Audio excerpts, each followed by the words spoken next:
지금부터 2021 인공지능 온라인 경진대회 사전설명회를 시작하겠습니다. 안녕하십니까. 저는 오늘 2021 인공지능 온라인 경진대회 사전설명회 사회를 맡은 아리랑TV 아나운서 이재현입니다. 반갑습니다. 바쁘신 와중에도 오늘 실시간으로 진행되는 사전설명회에 많은 분들께서 함께해 주셔서 진심으로 감사의 말씀드립니다. 과학기술정보통신부가 주최하고 정보통신산업진흥원에서 주관하는 2021 인공지능 온라인 경진대회는 온라인상에서 인공지능 알고리즘 개발 능력을 겨루는 대회인데요. 궁극적으로 인공지능 기술의 저변을 확대하고 알고리즘 개발 능력이 우수한 예비 창업자, 중소벤처기업 등을 선발하여 인공지능 기술 기반 사업화를 지원하기 위한 사업입니다. 이번 대회에서 최종 선발된 20개 참가팀에 총 60억, 기업당 최대 3억 원까지 자금과 컨설팅을 함께 지원할 예정이라고 합니다. 본격적으로 대회 시작에 앞서 참가자분들의 대회 참가 편의를 위해 본 사전 설명회를 준비해 봤습니다. 이번 사전 설명회를 통해 사업화 지원, 문제 및 평가 지표, 규정, 온라인 플랫폼에 대한 궁금증을 해소하고 최종적으로 대회 참가 결정과 문제 선택을 하는 데 있어 도움이 되시길 진심으로 바랍니다. 오늘 사전 설명회가 끝나고 6월 7일 다음 주 월요일부터 6월 11일까지 본 접수가 시작될 예정입니다. 본 접수 기간에는 최종적으로 대회 참가 결정과 문제를 선택하실 수 있습니다. 그리고 2021 인공지능 온라인 경진대회는 6월 21일부터 7월 2일까지 온라인으로 진행됩니다. 궁금하신 사항은 중간중간 Q&A 창에 별도로 남겨주시면 마지막 Q&A 진행 시 답변 드릴 수 있도록 하겠습니다. 오늘 진행되는 사전 설명회 영상은 AIconnect.kr 홈페이지에 별도 게재될 예정이니 참고해 주시기 바랍니다. 그럼 이번 대회의 세부 설명에 앞서 정보통신산업진흥원의 김득중 본부장님의 인사 말씀이 있겠습니다. 영상으로 함께 만나보시죠.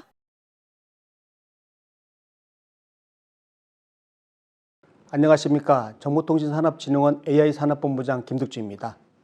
올해로 세 번째 개최되는 인공지능 온라인 경진대회에 참여해 주신 모든 분들께 감사의 말씀을 드립니다. 인공지능 온라인 경진대회는 기술력이 우수한 인공지능 분야의 스타트업과 중소벤처기업을 발굴하여 사업화를 지원하는 대회입니다. 지난 2해 동안 총 45개의 창업기업 및 중소벤처기업을 발굴하여 사업화를 지원하였습니다. 이 중 14개 기업이 당년연도에 약 11억 원의 매출액을 달성하는 등 인공지능 제품과 서비스 사업화에 기여한 바 있습니다. 이번 대회는 사전 접수 단계부터 총 720여 개의 팀이 신청하여 역대 최대 규모가 될 것으로 예상됩니다. 최대 규모의 대회에 알맞게 본 대회의 분야별 1등에게는 과학기술정보통신부 장관상, 2등에게는 정보통신산업진흥원장상이 수여될 예정입니다.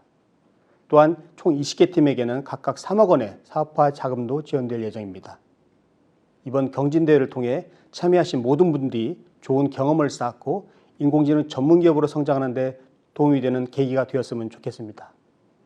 2021년 인공지능 온라인 경진대회에 지속적인 관심과 성원을 부탁드리며 정보통신산업진흥원은 경진대회가 공정하게 진행될 수 있도록 최선을 다해 준비하겠습니다. 이번 경진대회에서 여러분 모두의 건승을 기원드립니다. 감사합니다.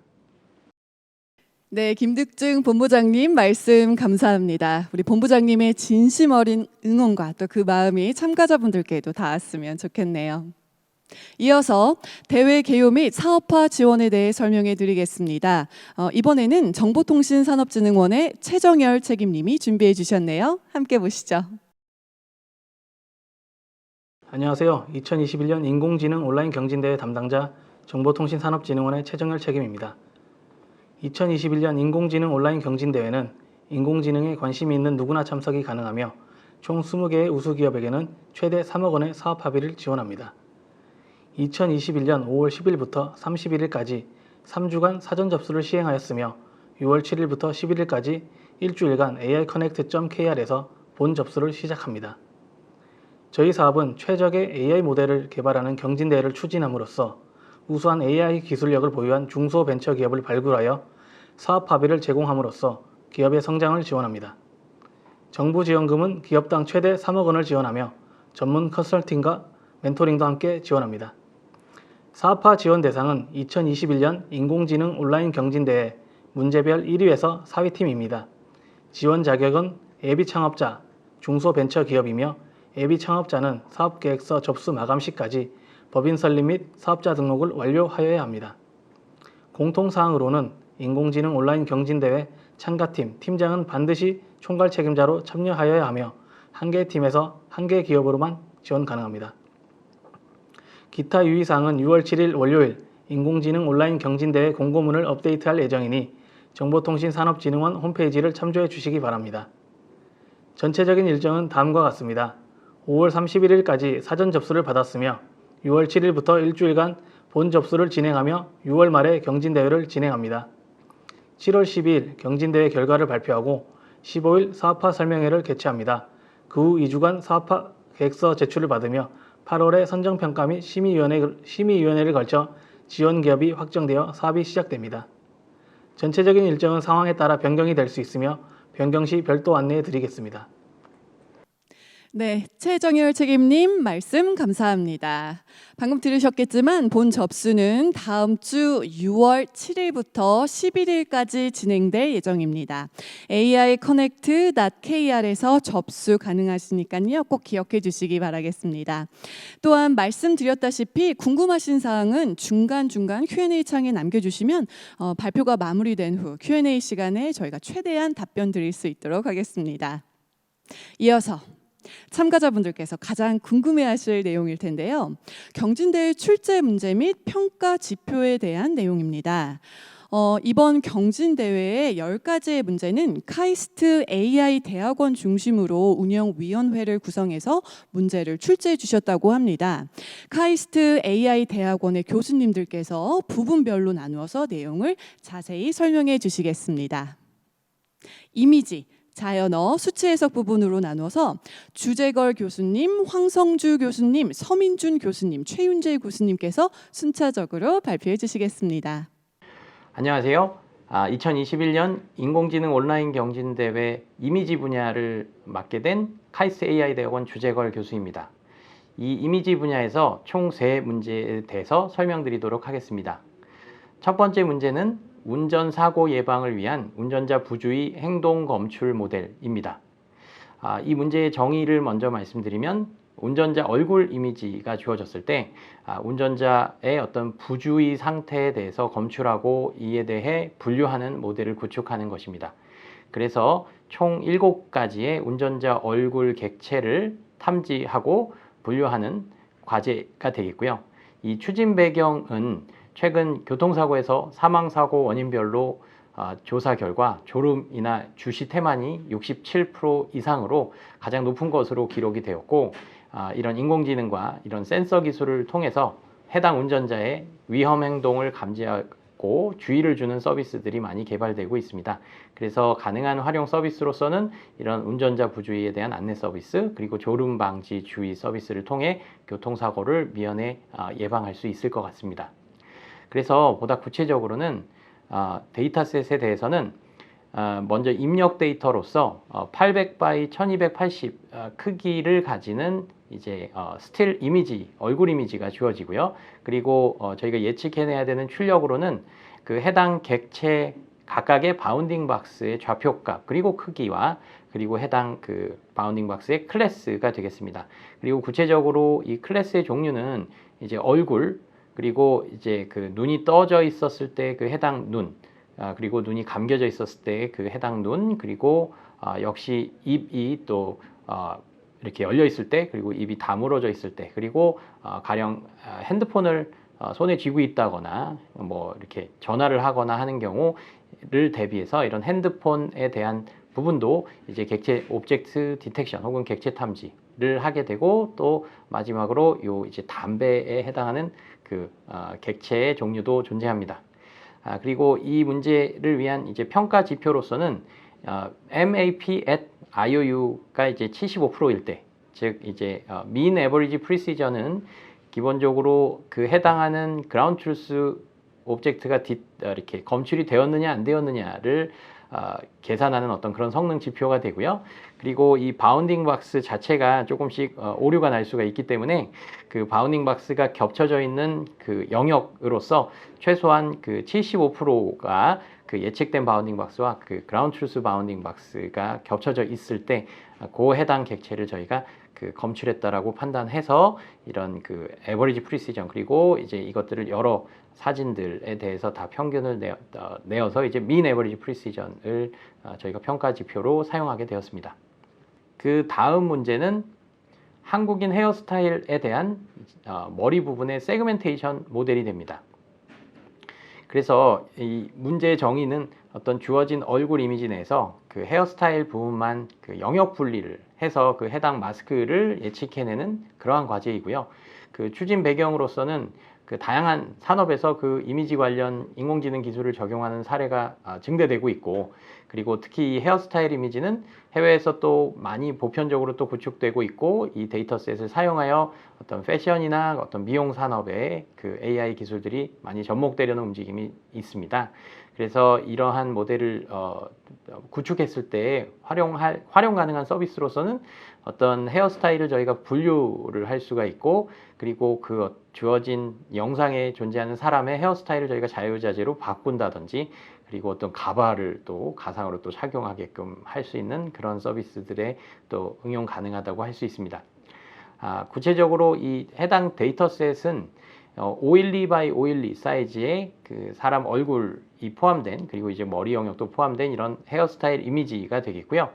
이 주어진 이미지에서 그 머리 혹은 헤어 부분에 대한 그 세그멘테이션 마스크를 예측해내는 것이 이 모델의 출력 값이 되겠습니다. 그래서 이 평가 지표로서는 이 세그멘테이션 태스크에서 많이 활용되는 이 IOU 혹은 인터섹션 오버 유니언이라는 매저를 저희가 사용을 하게 되고요. 이 매저는 앞선 문제에서 말씀드린 것처럼 기본적으로 저희가 예측한 마스크, 그래서 각 픽셀별로 이게 헤어인지 아닌지를 판단하는 그 값과 그 그라운드 트루스 마스크에서 주어지는 역시 그 헤어 영역과의 그 겹친 부분이 전체적으로 이제 얼마나 높은가를 계산해서 이제 그러한 매저를 사용해서 저희가 평가를 진행하게 됩니다. 그리고 세 번째 그 이미지 영역에서 문제는 이 사람 인체 자세에 대한 그 3D 데이터 기반의 자세 추정 혹은 포즈 에스티메이션 모델이 되겠습니다. 그래서 이 문제의 정의는 어떤 주어진 한 사람의 행동이 촬영된 그 2차원의 이미지 내에서 그 어떤 각각의 저희가 사전에 정의한 그 사람 신체를 이루는 그 관절의 그 3D 좌표 값을 추정해내는 그 포즈 에스티메이션의 문제가 됩니다. 그래서 이 추진 배경은 기본적으로 이 사람의 관절을 검출해서 그 사람이 어떤 자세를 취하고 있는가를 추정하는 태스크는 굉장히 오래전부터 이제 그 컴퓨터 비전 분야에서 연구되어 왔었고, 그리고 이를 통해서 어떤 그 로봇이나 뭐 가령 의료 등에서 다양한 분야에 또 응용이 되고 있는 기술이라 할 수 있습니다.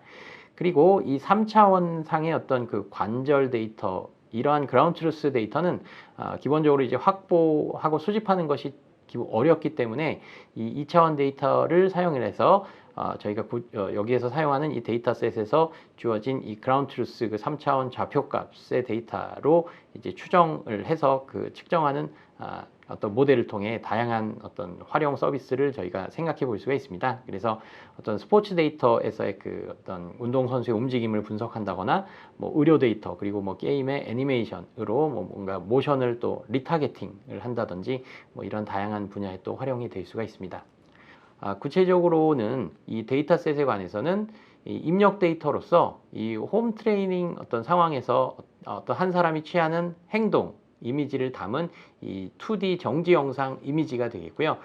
사진 사이즈는 1920 x 1080이라는 그 풀 HD급의 사진을 저희가 대상으로 하고, 그리고 이제 저희가 예측해내야 되는 그 출력으로서는 이 2D 정지 영상으로부터 그 3차원 공간상에서의 그 저희가 사전에 정의해둔 이 24개의 그 각각의 관절의 그 3차원 좌표 값을 예측해내는 태스크가 됩니다. 그리고 이 24가지의 관절들을 것들은 뭐 가령 골반, 그리고 왼쪽 발, 뭐 발목, 그리고 머리, 쇄골 등을 다양하게 포함을 하고 있습니다. 그리고 이 태스크의 평가 지표로서는 이 포즈 에스티메이션 태스크에서 많이 쓰이고 있는 이제 mean per joint position error 혹은 MPJPE라는 매저를 사용을 해서 이제 저희가 평가를 하게 됩니다. 이는 저희가 사전에 정의한 이 24가지 이 관절의 각각의 그라운드 트루스 좌표값, 3차원 좌표값과 그리고 이제 예측 결과로서 나온 각 역시 또 24개의 각각의 관절에 해당하는 예측 그 3차원 좌표값 간의 그 L2 디스턴스를 각각 계산을 해서 그 어떤 디스턴스 혹은 그 거리값의 차이를 이 24개 관절에 대해서 모두 다 합한 그러한 형태의 매저가 되겠습니다. 네, 그래서 이것으로 이 이미지 총 3개 문제에 대한 설명을 마치도록 하겠습니다. 감사합니다. 네, 안녕하세요. 2021년 나이파 인공지능 온라인 경진대회의 네 번째 과제, 드론 이미지를 활용한 도로 내 차량 인식 모델을 설명하게 된, 소개드리게 된 카이스트 AI 대학원의 황성주입니다. 일단 기본적인 이제 추진 배경을 설명드리자면, 저희가 AI 엣지 기술이 보편화됨에 따라서 모델을 경량화해서 디바이스에 삽입해서 돌아갈 수 있는 이제 그런 경량화된 AI 그리고 효율성이 극대화된 AI의 어떤 니즈가 점점 커지고 있죠. 그리고 또 차량이 증가함에 따라서 또 도로 내 정체 현상이 심화되고 있어요. 그래서 어떻게 하면 이걸 우리가 도로 내 정체나 아니면 사고 이런 것들을 미리 인식할 수 있을 것이냐, 뭐 이런 문제를 풀고 싶은 거죠. 그런데 이거 CCTV를 통해서 저희가 차량 통행을 실시간으로 파악을 하고 있지만 여기에는 한계가 존재합니다. 왜냐하면 CCTV는 사각지대도 있고 고정된 위치에 있고 또 모든 곳에 다 커버를 하지 못할 수 있기 때문에 드론을 사용해서 우리가 실제 실시간으로 들어오는 영상 기반으로 어떤 차량 정체나 차량 사고를 인식을 할 수 있으면 더 좋겠다. 이런 니즈에서 나오게 된 과제고요. 그래서 우리는 이 AI 기술을 활용해서 통행량을 파악하고 그래서 이제 예측 기술을 또 활용해서 교통 정체를 또 사전 예방하고자 합니다. 그래서 저희가 여기서 풀어야 되는 문제는 기본적으로 들어오는 비디오의 각 프레임에서 모든 차량에 대해서 오브젝트 디텍션을 실행해서 바운딩 박스를 찾아내는 거죠. 그러니까 바운딩 박스라는 거는 주어진 물체를 감싸는 굉장히 타이트한 박스를 얘기를 하는 거고요. 이걸 또 경량화 문제가 있습니다. 여기서 아까 저희가 엣지 디바이스에서 드론 위에서 동작을 해야 되기 때문에 주어진 조건을 맞춰야 되는데 이 주어진 조건은 이제 GPU 메모리 4GB, 전체 메모리 16GB로 저희가 제한을 두고요. 여기서 최소 연산량을 가지는 모델을 얻는 것이 저희 목표입니다. 데이터셋으로는 인풋으로는 이제 도로 이미지가 들어오게 되고요. 그래서 비디오가 들어오게 되는데 이건 풀 HD의 해상도를 가집니다. 1920에 1080 픽셀을 가지는 거고요. 아웃풋으로는 주어진 비디오 프레임에서 차량들이 있는 바운딩 박스하고 그 각각의 차량들에 대한 클래스 레이블. 그러니까 저희가 차량을 한 가지로만 파악을 하는 것이 아니고 다양한 종류로 파악을 하고자 하고 있고요. 그래서 자동차, 카, 트럭, 뭐 펄슨, 뭐 버스, 바이크, 비클 이런 것들 다 찾아내도록 하고 있습니다. 그래서 차량만 얻는 것이 아니고 보행자와 트럭과 이륜차까지 다 잡아내는 것이 저희의 목표고요. 그 평가 지표는 W1이라는 어떤 성능 가중치 곱하기 성능 분의 W2 곱하기 연산량이 되게 됩니다. 그러니까 이 성능이라는 거는 액큐러시를 의미를 하는 거고요. 얼마나 정확하게 우리가 물체를 검출을 하느냐, 이게 되는 거고, 연산량은 이 오브젝트 디텍션을 하기 위해서 필요한 그 계산량이 되는 거죠. 그래서 성능이 좋아지고 연산량이 작아질수록 이 스코어가 높아지게 돼 있어요. 그리고 각각의 가중치가 W1, W2가 곱해지는데 이 가중치는 이제 추후 공개 예정입니다. 그래서 성능 기준은 mean average precision을 사용해서 여기서 이제 IOU가 0.75 이상인 애들에 대해서만 잡게 돼 있어요.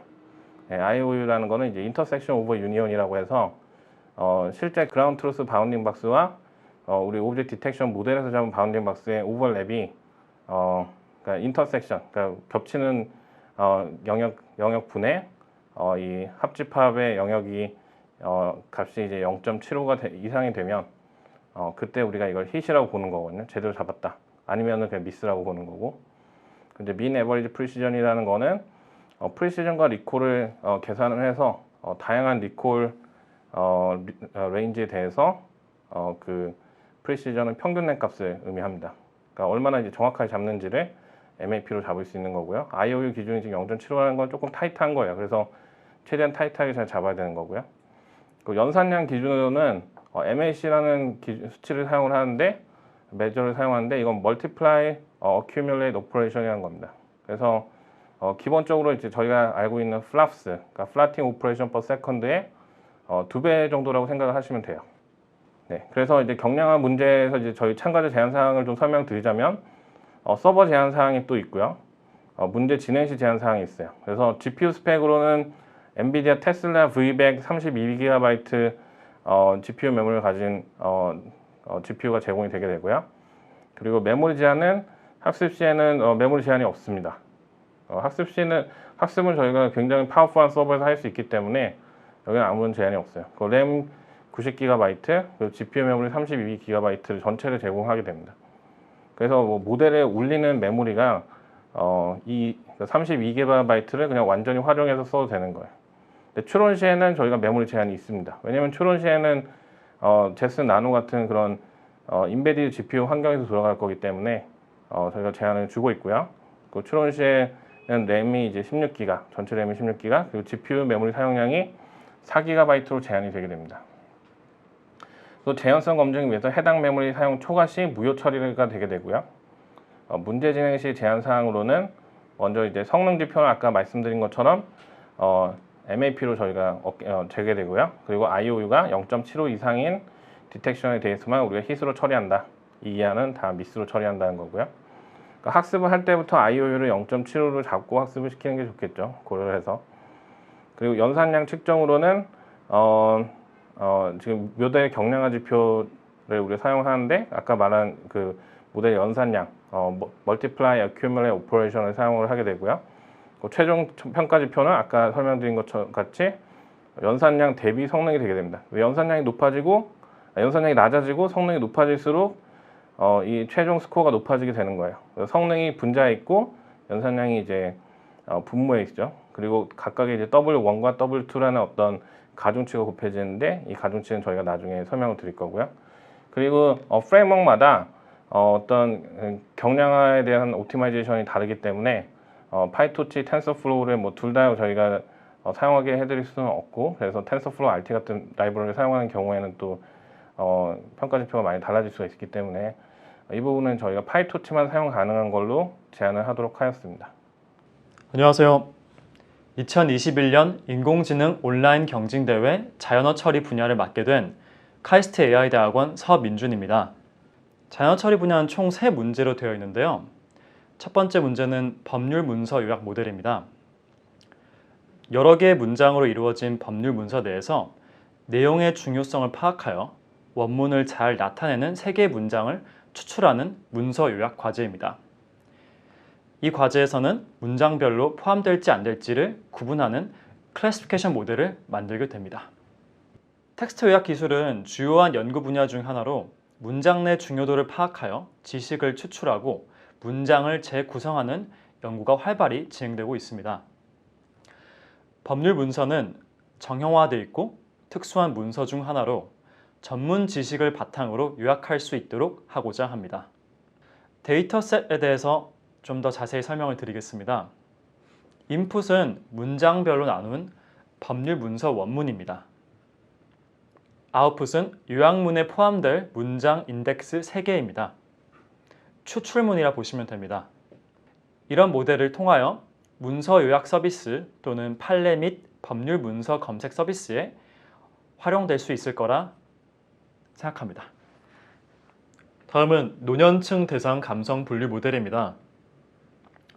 이 문제에서는 노인이 포함된 화자 간의 대화 내용을 보고 노인의 감정 상태를 분류하는 과제입니다. 독거 노인의 수가 급증함에 따라 경제적 어려움, 사회적 역할 상실로 인한 우울증 문제가 사회적으로 대두가 되고 있고요. 이에 따라서 로봇, AI 스피커 등과의 대화를 통하여 노인 세대의 우울증에 대한 선제적 파악을 위한 노력이 증대되고 있습니다. 데이터셋에 대해서 설명드리겠습니다. 이 문제에서 인풋은 2에서 4턴의 대화로 이루어져 있습니다. 노인과 챗봇 시스템 응답으로 이루어져 있고요. 아웃풋은 노인의 감정 상태 클래스입니다. 여기서 클래스 종류는 총 6가지인데요. 분노, 슬픔, 불안, 상처, 당황, 그리고 기쁨입니다. 오른쪽 예제와 같이 사람이 햄버거 가게에서 자동 주문을 하다가 꾸물거렸더니 뒤에서 누가 욕을 했어 라는 말을 한다면 시스템 입장에서 사람의 감정을 상처로 클래시파이 할 수 있어야 합니다. 평가 지표에 대해 말씀드리겠습니다. 평가 지표는 매크로 F1 스코어를 사용합니다. F1 스코어는 정밀도와 재현율을 모두 고려하기 위해 이 두 숫자를 조합 평균을 통해 계산하게 됩니다. 클래스별 F1 스코어를 산출하여 평균을 내어 최종 평가에 쓰이게 됩니다. 이런 모델을 통하여 노인 우울증 선제 파악, 노인 돌봄, 그리고 응급 안심 시스템 등에 적용하려 합니다. 다음은 시각장애인 시스템 개발을 위한 BQA 모델입니다. 이 문제는 시각 정보를 기반으로 질의응답하는 시스템으로 이미지 내 객체 및 상황에 대한 이해를 바탕으로 관련 질문 시 적절한 답변을 진행하는 과제입니다. 최근 고도화된 NLP 기술로 이미지에 대한 질문을 입력으로 받아 질문에 대한 답을 생성하는 AI 기술 연구에 필요가 증가하고 있고요. 또한 최근 시각장애인들의 생활 지원을 위하여 AI를 결합하는 연구도 필요가 증가하고 있습니다. 시각장애인들이 처한 상황을 AI 모델이 파악하여 주의를 줄 수 있는 서비스 제공을 위하여 이러한 과제를 기획하게 되었습니다. 데이터셋에 대해서 설명드리겠습니다. 이 문제에서는 인풋으로 실내 및 실외 생활 거주 환경에서 촬영된 이미지를 쓰고요. 아웃풋으로는 해당 이미지에 관련된 질문에 대한 답변을 냅니다. 예를 들어 오른쪽에 보시다시피 다음과 같은 샘플 이미지가 주어졌을 때 모델은 수납장의 재질은 무엇인가라는 질문을 받고 나무라는 답변을 내야 합니다. 평가 지표는 accuracy를 사용하는데요. 전체 샘플 개수 중에 모델이 맞춘 샘플 개수의 비율을 계산하여 최종 평가 지표로 활용합니다. 이런 모델을 통하여 시각장애인 도보 보조를 하고 그리고 시각장애인 AI 장면 안내 서비스에 활용될 수 있기를 바랍니다. 이상으로 자연어 처리 분야 설명을 마치도록 하겠습니다. 감사합니다. 네, 안녕하십니까. 2021년 온라인 경진대회에서 수치 해석 분야를 맡게 된 카이스트 AI대학원 최윤재 교수입니다. 오늘 전 수치 해석 관련하여 총 3문제를 말씀드리겠습니다. 먼저 1번 전력 품질 예측을 활용한 선제적 대응 및 고장 예측 모델입니다. 이 문제 같은 경우는 전력 설비 데이터가 총 3가지 도메인, 즉 역률 평균, 전류 고주파 평균, 전압 고주파 평균에 대해 측정된 다양한 피처가 존재하는데요. 이 피처를 이용해서 각 도메인별 상태, 즉 정상, 경고 또는 주의를 예측하는 과제입니다.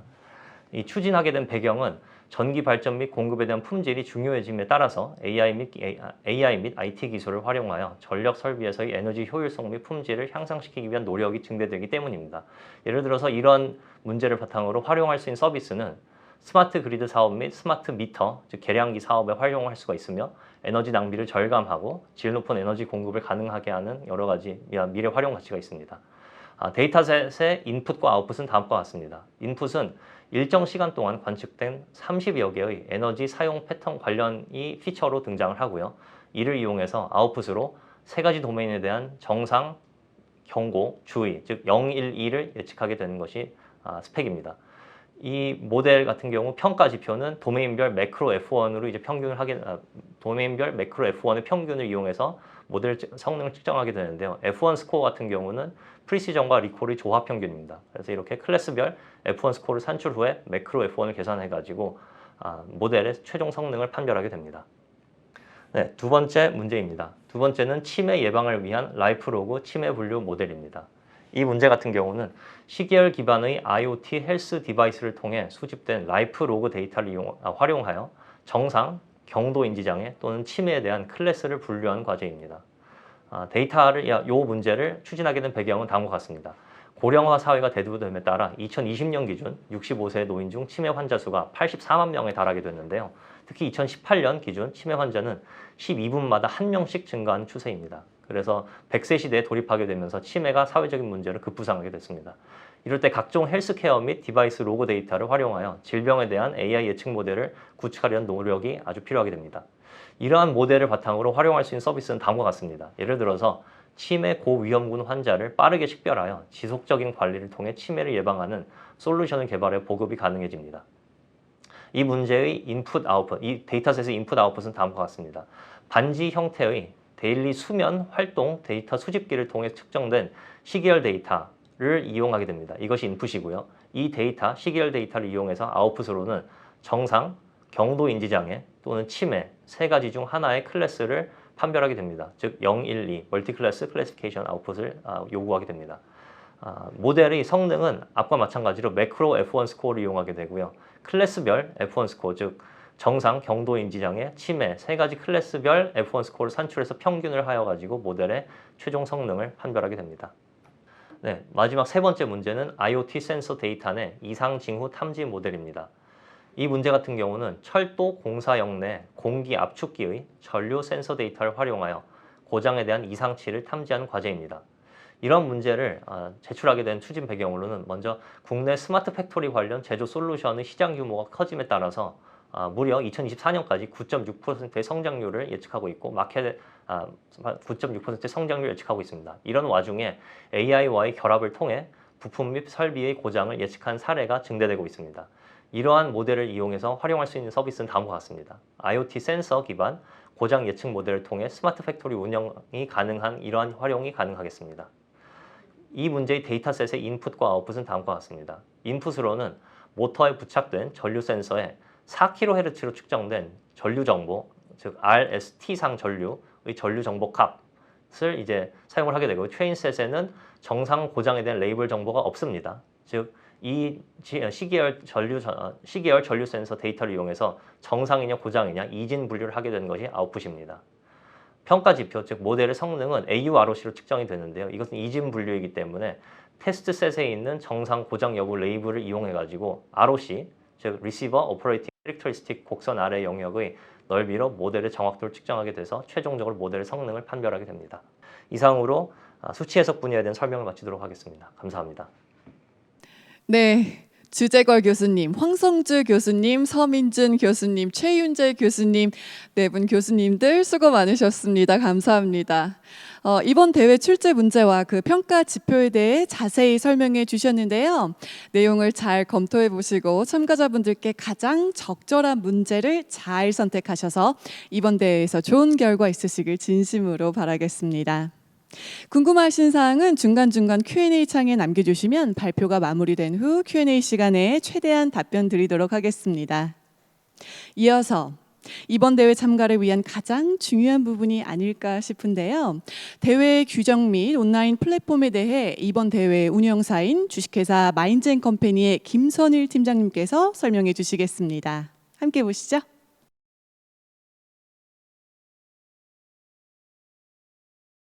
안녕하십니까. 마인드앤컴퍼니에서 AI 경진대회 사업부를 맡고 있는 김선일 팀장입니다. 저는 이번에 이제 대회 규정 및 온라인 플랫폼에 대한 설명을 진행을 하도록 하겠습니다. 오늘 사전 설명회가 끝나고 나면은 이제 6월 7일 월요일 11시부터 6월 11일 15시까지 이제 본 접수가 진행이 되게 됩니다.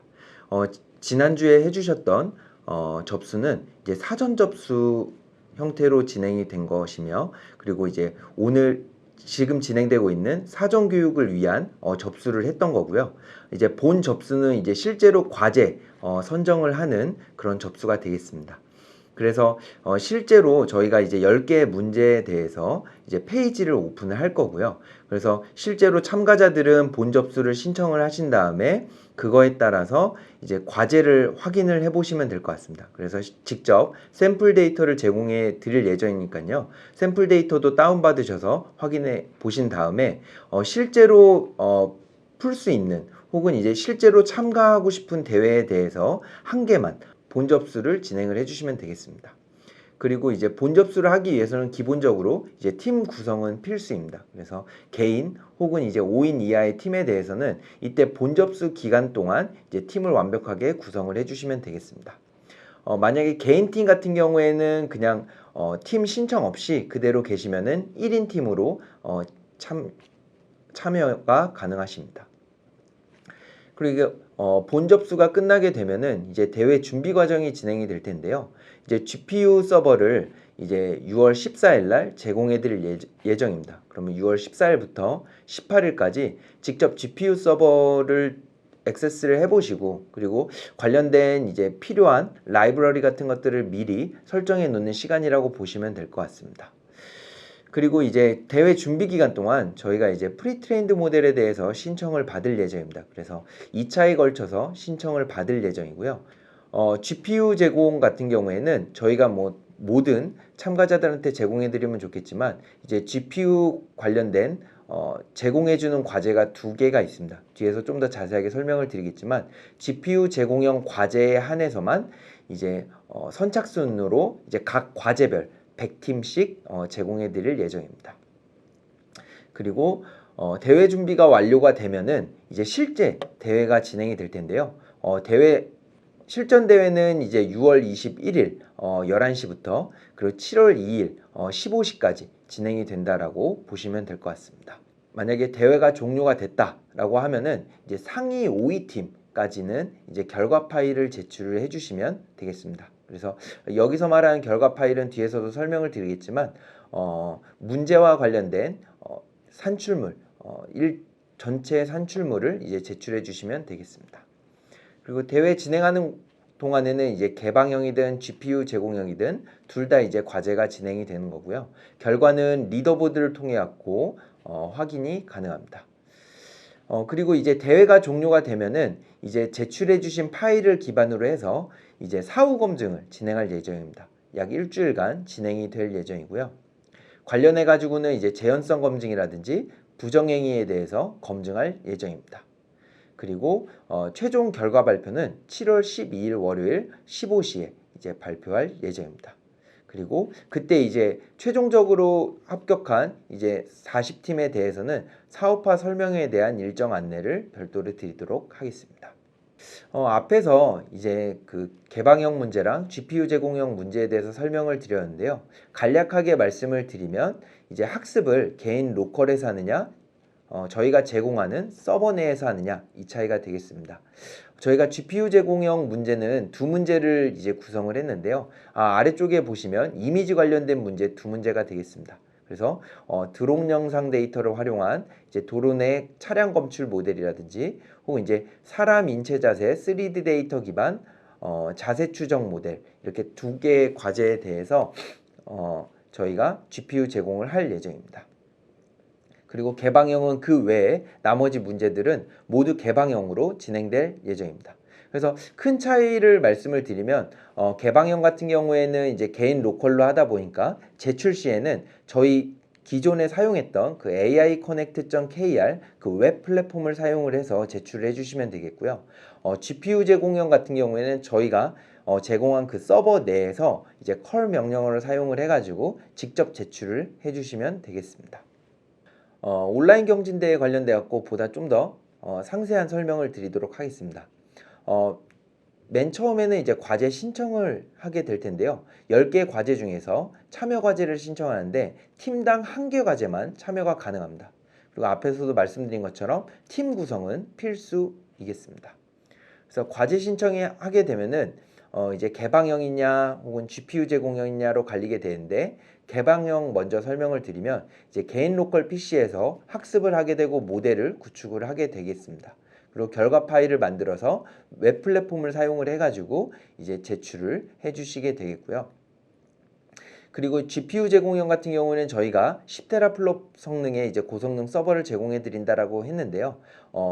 GPU 카드는 이제 V100 서버가 되겠고, 기본적으로 8코어에 이제 90기가 램 메모리를 가지고 있는 서버가 되겠습니다. 그래서 이 서버 내에서 학습 그리고 이제 추론까지 완료를 하신 다음에 이제 서버 내에서 컬 명령어를 사용을 해서 제출해 주시면 되겠습니다. 그리고 이제 결과 제출 관련돼서 조금 더 설명을 드리자면, 이제 저희가 뭐 재현성 검증이라든지 그리고 뭐 이제 리소스에 대한 이런 불공정한 문제를 해결하기 위해서 기본적으로 이제 학습 시간과 추론 시간을 제한하고자 합니다. 그래서 학습은 이제 36시간 이내로 제한이 되어 있고요. 추론 시간은 이제 3시간 이내로 제한이 되어 있습니다. 그래서 결과 제출되게 되면은 이 점을 유념을 하셔서 이제 모델을 만들어서 제출해 주시면 되겠습니다. 그리고 기본적으로 결과 제출 관련돼서는 1시간에 팀별로 이제 1회 제출이 가능하다는 점 잊지 마시기 바라겠습니다. 그리고 대회 관련된 Q&A는 이제 상시 그 웹 플랫폼을 활용을 해주셔서 문의를 해주시면 되겠습니다. 그리고 등록한 다음에 1일 이내에 답변을 제공해 드릴 예정입니다. 그리고 최종적으로는 이제 대시보드 확인이 있는데요. 대시보드 같은 경우에는 이제 결과 제출 시 이제 대시보드가 업데이트가 될 예정이고요. 기본적으로 최종 결과 같은 경우에는 말씀드린 것처럼 이제 7월 10일 15시에 공개할 예정입니다. 그리고 이제 최종 결과 제출 나왔을 때 이제 우수팀들에 대해서는 아무쪼록 모델이라든지 결과 파일을 제출해야 되기 때문에 미리미리 버전 관리를 해주시면 감사드리겠습니다. 네, 다음은 GPU 제공형 과제에 대해서 추가 안내를 드리도록 하겠습니다. 이제 두 가지에 대해서 설명을 드릴 텐데요. 이제 결과 제출하는 방법과 이제 서버 설정에 대해서 좀 더 자세하게 설명을 드리도록 하겠습니다. 결과 제출 방법 같은 경우에는 첫 번째로 이제 명령어를 활용을 해가지고 이제 모델 서브미션에 대한 부분인데요.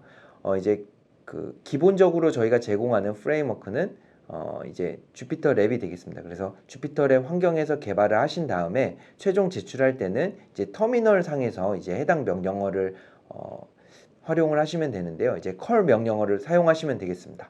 그래서 나와 있는 것처럼 https 한 다음에 이 주소를 입력하신 다음에 유저 아이디 그리고 태스크 아이디 그리고 이제 서브미션 파일 명을 입력을 해주시면은 이제 바로 동작이 될 예정입니다. 그래서 이제 패스워드를 입력 요청을 받게 됩니다. 그래서 거기에 이제 AI 커넥트에 가입된 패스워드를 입력을 하시게 되면은 이제 제출을 하실 수가 있습니다. 그래서 제출을 한 다음에 결과적으로 이제 success라는 문장이 나오면 정상 제출이 되셨다라고 보면 될 것 같습니다. 그리고 결과 확인 같은 경우는 실제 이제 AI 커넥트 웹페이지에 들어가셔서 이제 대시보드에 들어가시면 해당 결과에 대한 순위를 확인하실 수 있겠습니다. 그리고 대회가 종료된 다음에는 이제 모델을 제출을 하셔야 되는데요. 모델 같은 경우는 이제 GPU 제공형 같은 경우는 이제 저희가 서버를 제공해 드린 거다 보니까 그 서버 내에서 특정 폴더 내로 이제 산출물을 이제 업로드해 주시면 되겠습니다. 그래서 이제 루트 폴더 안에 이제 데이터가 있고 리절트가 있을 겁니다. 그래서 데이터는 이제 저희가 뭐 학습 데이터라든지 테스트 데이터에 대해서 제공을 해드릴 예정이고요. 그리고 리절트 파일 내에 이제 최종적으로 이제 제출해야 될 파일들을 넣어주시면 되겠습니다. 기본적으로 코드 그리고 제출 모델 그리고 이제 그 코드를 학습시켰을 때 나오는 이제 추론 결과값 그리고 이제 해당 트레인 파일을 돌리기 위한 이제 설명 자료 이렇게 4가지를 제출을 해주시면 되겠습니다. 그래서 리절트 파일 안에 올려주시면 저희가 그거를 가지고 재현성 검증을 진행을 하도록 하겠습니다. 다음은 서버 설정에 대해서 설명을 드릴 텐데요. 환경 설정 기간이 주어지게 됩니다. 그래서 일주일간 서버 세팅을 진행을 하시면 되겠고요. 저희가 기본적으로 인터넷을 제공을 해드리게 됩니다. 그렇기 때문에 자유롭게 설치를 하시면 되겠습니다. 그리고 저희가 기본적으로 제공해드리는 부분은 OS랑 그리고 파이썬 버전 그리고 그 안에 있는 GPU 사양에 맞게 이제 쿠다랑 쿠드만 설치가 되어 있는 상황입니다. 그래서 이외의 사항들은 이제 참가자가 직접 설치를 하시면 되겠습니다. 그래서 이제 설치 가능한 프레임워크를 좀 안내를 드리자면 텐서플로우 같은 경우는 버전 이제 2.1부터 2.3까지 가능하겠고요. 파이토치 같은 경우는 1.4부터 1.7까지 가능하겠습니다. 그리고 이제 환경 설정 중에 이제 참가자 문제로 인한 서버 세팅 문제는 이제 그 책임은 참가자한테 있다는 점 명심하시기 바라겠습니다. 다음은 플랫폼 활용에 대해서 설명을 드리도록 하겠습니다.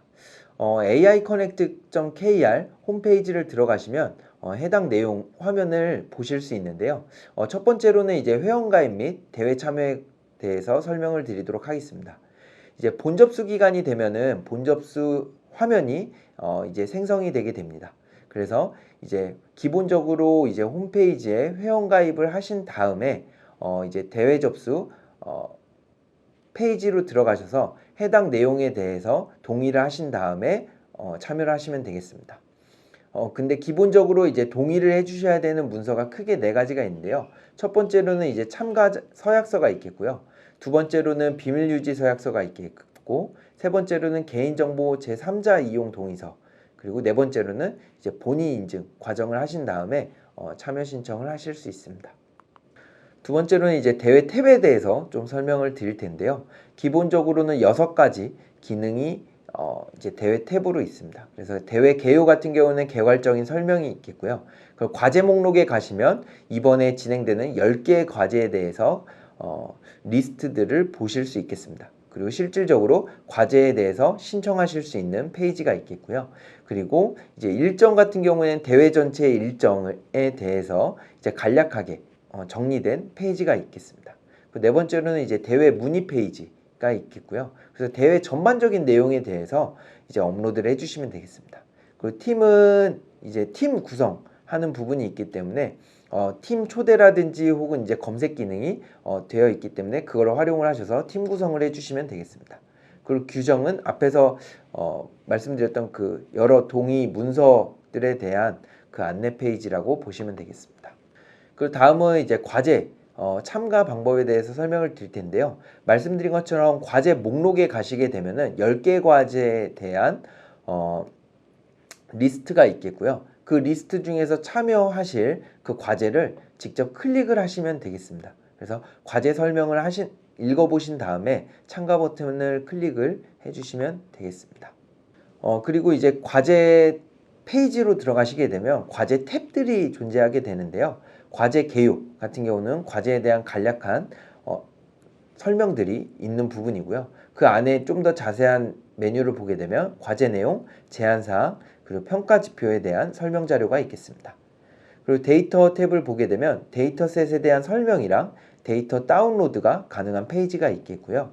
그리고 이제 코드 공유로 가시게 되면 저희가 이제 각 과제별로 베이스라인 코드를 업로드 드릴 예정입니다. 그래서 이제 코드 공유 탭에 가셔서 직접 다운받으셔서 확인을 해보시면 되겠습니다.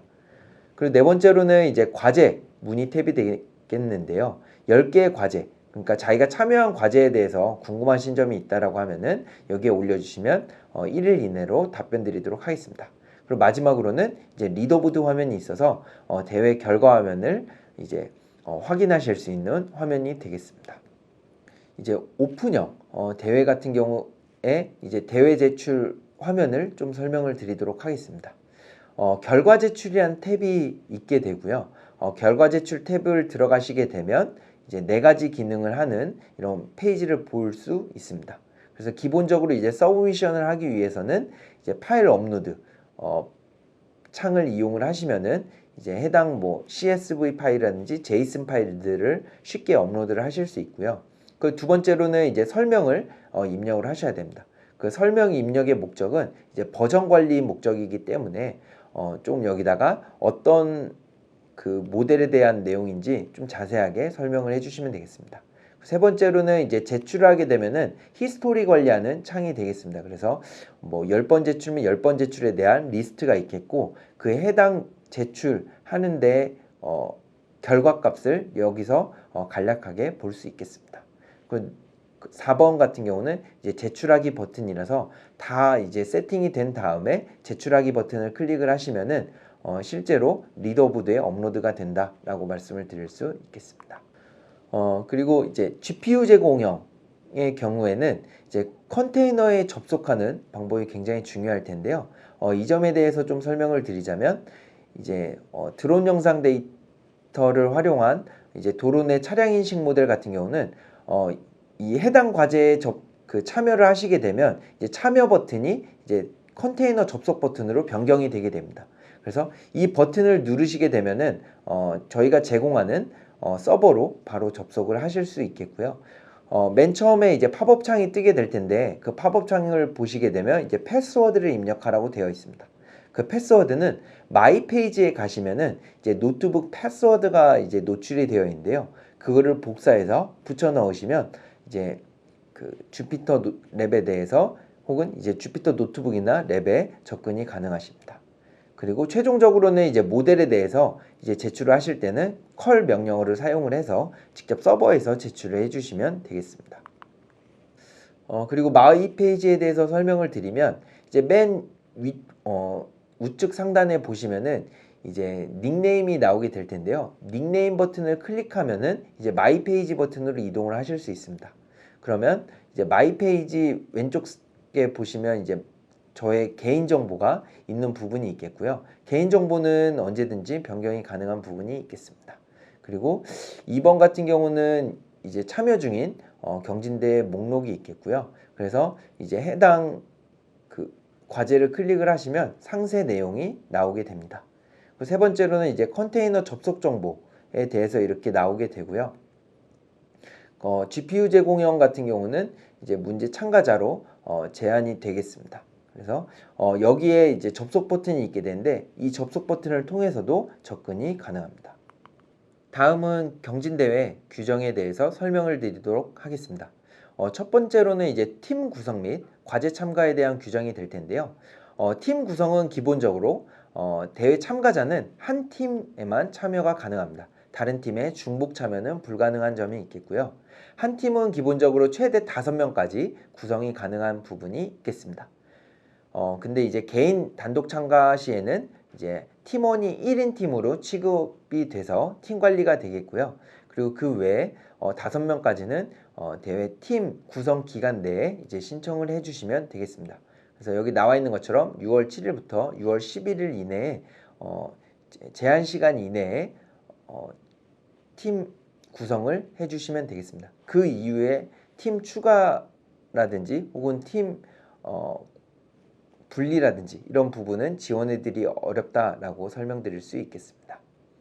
그리고 기본적으로 이제 한 개 법인에서 2개 이상의 팀이 참가를 하더라도 사업화 지원은 한 기업당 한 팀만 가능하다는 점 염두에 주시기 바랍니다.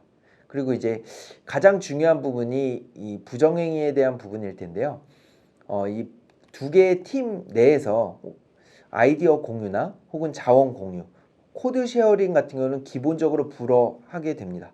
근데 만약에 적발 시에는 대회 탈락 조치가 되겠고 그리고 사업화 지원 자격이 박탈되겠습니다. 다음은 과제 참가 규정에 대해서 안내를 드리도록 하겠습니다. 기본적으로 각 팀은 한 과제만 참가가 가능하겠습니다. 그리고 기본적으로 이제 기업별로 문제별로 한 팀씩 참가가 가능합니다. 그래서 예를 들자면 한 기업에서 2개의 팀이 나왔을 때 동일한 문제에 2팀이 들어갈 수는 없고요. 각각 다른 문제로 진행을 해주시면 되겠습니다. 그리고 과제에 대한 이제 팀은 이제 해당 과제별로 이제 설명 내용을 잘 숙지를 해서 과제별로 제시되는 별도의 규정이 있을 경우에는 이를 꼭 준수해 주시기 바라겠습니다. 뭐 경량화 문제라든지 혹은 이제 36시간 이내에 제출해야 된다라는 이런 규정들을 꼭 준수해 주시기 바라겠습니다. 그리고 이 다음은 이제 개발 환경 및 프레임워크에 대해서 설명을 드리도록 하겠습니다. 이제 GPU 제공형 참가자 같은 경우에는 기본적으로 저희가 그 주피터 랩을 제공을 해드리지만 이거는 선택적으로 좀 활용해 하시면 되겠고요. 만약에 개인이 필요한 부분에 대해서는 개별적으로 설치를 하신 다음에 사용을 하시면 되겠습니다. 근데 다만 여기 개발 환경에서 자체적으로 이제 설치가 되는 부분이기 때문에 그로 인해서 오류라든지 재현성이라든지 시간 손실에 대해서는 이제 이런 각종 불이익에 대해서는 이제 참가자에게 책임이 있다라는 점을 명심하시기 바라겠습니다.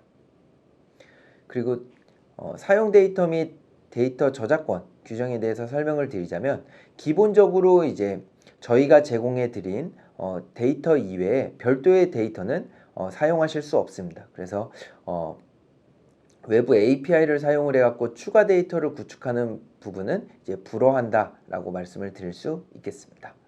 그리고 기본적으로 이 데이터를 외부에 유출하시면 안 되겠고요. 그리고 열람이라든지 대여라든지 판매를 하실 수 없고, 기본적으로 보안 관리에 철저히 해주시면 감사드리겠습니다.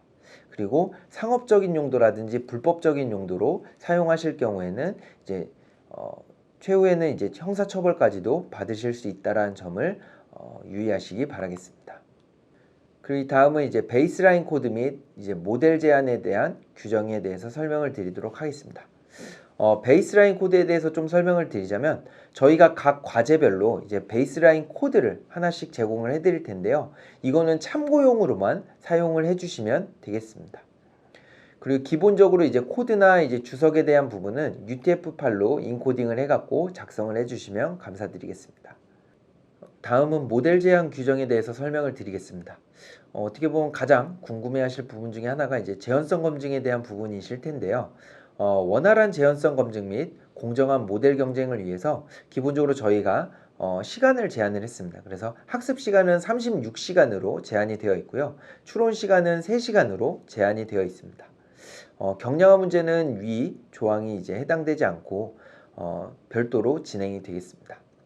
그리고 이런 측정, 재현성 검증 같은 경우는 상위 4팀에 대해서 재현성 검증이 우선적으로 시행이 될 예정입니다. 그리고 해당 검증은 이제 8코어 그리고 V100 서버, 그리고 32기가 용량인 V100 GPU 서버와 그리고 90기가 메모리를 가지고 있는 서버에서 진행이 될 예정입니다. 그래서 여기에 맞춰서 36시간, 3시간 규정을 엄수해서 모델을 제출해 주시기 바랍니다. 그리고 재현성 실패의 기준은 이제 운영사에서 이제 해당 서버에 이제 재현을 하게 될 텐데, 이제 재현 결과 이제 순위 변동에 영향을 미치는 경우로 이제 정의를 하도록 하겠습니다. 그래서 이제 재현성 실패 시에는 이제 해당 팀한테 이제 소명의 기회가 1회 제공이 됩니다. 그래서 최초 소명되었을 때 이제 소명 기회가 제공이 됐을 때 12시간 이내로 소명 자료를 제공을 해야 되고요. 만약에 12시간 이내에 소명 자료를 제공하지 못했을 경우에는 해당 팀은 탈락 처리가 되겠고요. 후순위 팀에게 기회가 전달이 되겠습니다. 그리고 다음은 이제 프리트레인드 모델에 대해서 다시 설명을 드리도록 하겠습니다. 기본적으로 프리트레인드 모델 같은 경우는 이미지, 자연어, 수치 해석 분야에 있어서 아키텍처와 웨이트 값을 모두 허용하겠습니다. 그리고 이 프리트레인드 모델을 사용하기 위해서는 저희가 정해진 신청 일자에 맞춰서 그 해당 모델을 신청해 주시면 되겠습니다. 그리고 저희가 이제 신청을 해주시게 되면 내부 검열 과정을 거쳐왔고 실질적으로 프리트레인드 모델 리스트를 공개할 예정입니다. 그래서 이 제공된 리스트 이외의 모델을 사용할 시에는 부정행위로 간주가 되고 실격 처리가 된다는 점이 있겠습니다. 그리고 여기서 말씀드리는 프리트레인드 모델은 기본적으로 누구나 접근할 수 있는 범용적인 프리트레인드 모델이어야 한다는 점 명심하시기 바라겠습니다. 그리고 신청 일자는 2차례에 걸쳐서 받을 예정인데요. 그리고 이제 경량화 모델에 대해서 제한사항에 대해서 좀 설명을 드리도록 하겠습니다. 경량화 문제는 본 대회에서 제공하는 GPU 서버를 활용을 해갖고 학습과 추론을 진행을 해야겠습니다. 서버 내에서 학습에 대한 제한사항은 없으나 이제 추론 시에는 이제 메모리가 16기가고 GPU는 4기가로 제한을 하겠습니다. 그래서 이 내에서 이제 추론이 이루어지는지 확인한 다음에 제출을 해주시면 되겠습니다. 그래서 저희가 재현성 검증하는 과정에서 메모리랑 GPU를 확인을 할 텐데요.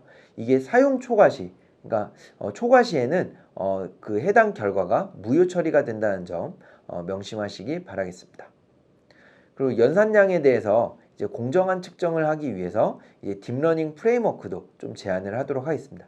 그래서 파이토치로만 제한이 된다는 점을 명심하시기 바라겠습니다. 그리고 기본적으로 텐서RT와 같은 이제 경량화 프레임워크는 좀 제안을 하도록 하겠습니다. 제출 규정에 대해서 설명을 드리도록 하겠습니다. 공통적으로 이제 참가자는 기본적으로 이제 별도 수정 없이 재현 가능한 코드 한부와 그리고 학습 가중치 파일 한부, 그리고 결과 파일 한부, 그리고 코드 설명 자료 한부를 이제 지정한 방식에 따라서 좀 제출을 하셔야 됩니다.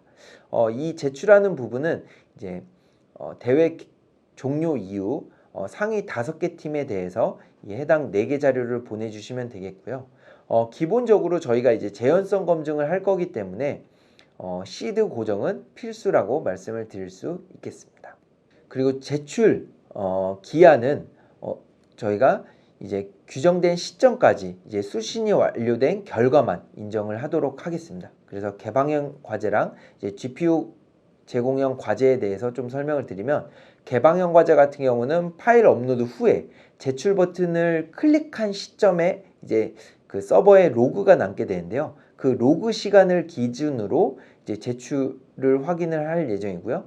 그리고 이제 GPU 제공형 과제 같은 경우에는 제출 명령어 입력 후에 이제 비밀번호를 입력을 하게 되면은 이제 전송이 진행이 되게 될 텐데, 그 전송 로그가 찍힌 시점을 기준으로 이제 제출 완료를 확인하도록 하겠습니다.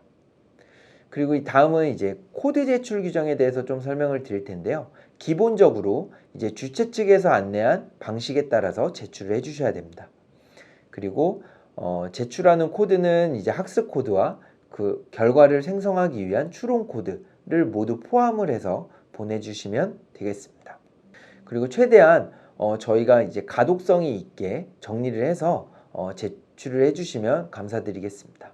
저희가 기존에 했을 때 그 파일이 너무 어렵게 되어 있어서 저희가 좀 뭐 재현을 한다라든지 이런 부분이 굉장히 어려움이 있었는데요. 그런 부분이 없이 매끄럽게 될 수 있도록 최대한 정리를 해서 보내주시면 감사드리겠습니다. 그리고 기본적으로는 이제 파이썬 사용자 같은 경우는 이제 .py라든지 IPython 형태로 이제 제출해 주시면 되겠습니다.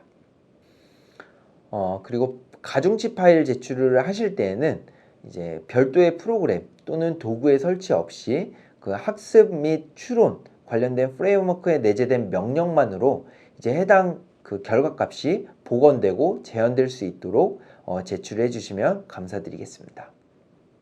그리고 결과 제출 규정에 대해서 설명을 드리자면, 이제 참가자는 각 과제별로 제출 양식에 따라서 이제 제출을 해야 되겠고요. 양식 미준수로 인한 이런 채점 오류나 제출 횟수 낭비에 대해서는 이제 참가자가 책임이 있다라는 점을 명심하시기 바라겠습니다. 그래서 저희가 베이스라인을 제공해 드리기 때문에 그거를 확인을 하셔서 이제 진행을 해주시면 될 것 같습니다. 그리고 저희가 개방형이 있고 GPU 제공형이 있는데 각 지정된 방식에 따라서 제출을 해주시면 되겠습니다.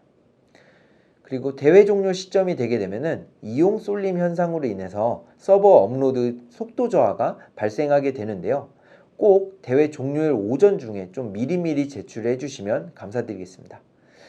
이런 트래픽 증가로 인해서 속도 저하 문제로 인한 미제출 건에 대해서는 이제 참가자가 책임이 있다라고 말씀을 드릴 수 있겠고요.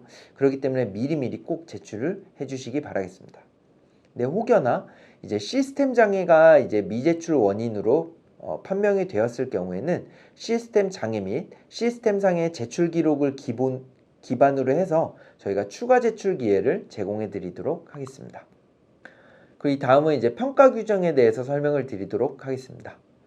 평가 규정은 다른 것보다도 이제 대회 동점자일 경우에는 먼저 제출한 사람이 선등위로 결정이 된다라는 부분만 확실하게 인지하시면 되겠습니다. 그리고 다음은 이제 부정행위 규정에 대해서 설명을 드릴 텐데요. 부정 참가 혹은 부정행위 그리고 부정 제출 시에는 순위와 무관하게 참가 자격이 자동 상실되고 이제 사업화 지원 대상에서 배제된다는 점은 꼭 유의하시기 바라겠습니다. 그리고 허위 사실 유포 시에는 이제 법적 처벌받을 수 있다는 점 명심하시기 바라겠습니다. 그리고 대회 종료 이후에 사후 검증이 진행될 예정이고요. 이때 꼭 적극적으로 지원을 해주시기 바라겠습니다.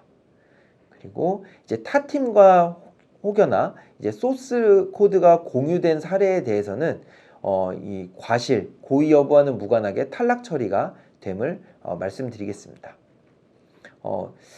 이전 2020년도 이제 온라인 경진 대회 때 같은 경우에는 이제 한 팀이 이제 소스 코드를 공유한 사례가 있었는데요. 그때는 이제 상위 높은 팀이었음에도 불구하고 이제 그 두 팀 모두 탈락 처리 시킨 사례가 있습니다. 그래서 이 점에 유의해서 타 팀과의 소스 코드 공유라든지 아이디어 공유는 배제해 주시기 바라겠습니다. 그리고 사후 검증이 진행될 경우에는 기본적으로 이제 직접 소명할 기회를 1회 제공이 되겠고요. 그리고 해당 내용에 대해서는 운영위원회 심사를 통해 가지고 진위 여부를 확인하도록 하겠습니다. 다음은 이제 대회 운영 규정에 대해서 설명을 드리도록 하겠습니다. 앞에서도 말씀드린 것처럼 본 경진대회는 기술 검증 단계라고 말씀을 드릴 수 있겠고요. 각 과제별로 상위 4개 팀에 대해서 사업화 발표 기회가 제공이 됩니다. 그리고 최종적으로 20팀을 선발을 하게 되고 이제 사업화 지원금이 제공이 되겠고요. 그 각 과제별 영역에서 굉장히 높은 성적을 거둔 팀에 대해서는 이제 상위 2명까지 이제 별도 상장을 제공해 드리도록 하겠습니다. 그리고 GPU 제공형 같은 경우에는 이제 각 과제당 최대 100팀씩 참여 제한을 두고 있고 해당 팀에 대해서만 이제 GPU 서버를 제공해 드릴 예정입니다. 그리고 대회 우승자 및 사업 지원 대상자에 대해서는 저희가 요청에 따라서 코드 중에서 이제 공개 가능한 부분만 이제 공개 요청을 드릴 수 있습니다. 그리고 혹은 인터뷰 요청이 있을 수 있는데요. 그때 좀 적극적으로 협조를 부탁드리는 바입니다. 여기까지 해서 대회 규정 및 플랫폼에 대해서 전반적으로 설명을 드렸습니다. 관련돼서 궁금하신 점은 이제 Q&A를 통해서 문의를 주시면 정성껏 답변을 드리도록 하겠습니다. 이상 발표를 마치도록 하겠습니다. 감사합니다. 네, 김선일 팀장님 고생 많으셨습니다. 고맙습니다.